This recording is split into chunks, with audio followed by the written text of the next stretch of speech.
I was just thinking about you as a young widow, how incredibly difficult life can be. You're taking care of your little children while you're trying to deal with the grief and the overwhelm of not just having lost your spouse, but also having lost your future. And all those difficult things that come with that, like there is an empty seat at your table, and sometimes you'll find yourself just putting down the knives and forks and the plates, and then you realise suddenly that, oh my gosh, he's no longer here.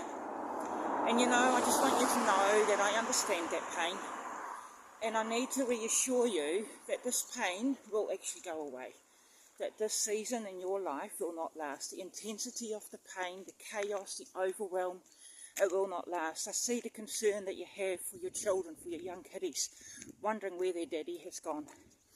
And I totally get it. I had that same concern for my kids, and I kept crying out to God, Lord, I can carry this pain, but what about my children? How can they carry this pain when they don't even understand?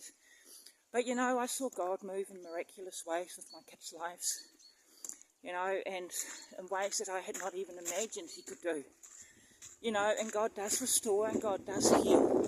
And no, your life will never be the same again. I'm not disputing that.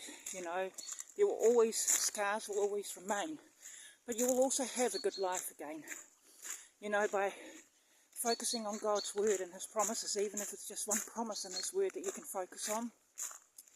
Even that can ignite a spark of hope within your life. And speaking that word over your children's lives, that the plans He has for your children are plans for good and not for evil. And I just want you to know that today. And I'm standing with you, and I'm praying for you. Though I don't know you personally, I know your pain. So I just wanted to share that with you today, and I pray that you have a blessed day, a day in which you'll know that God's presence goes with you. Bye-bye.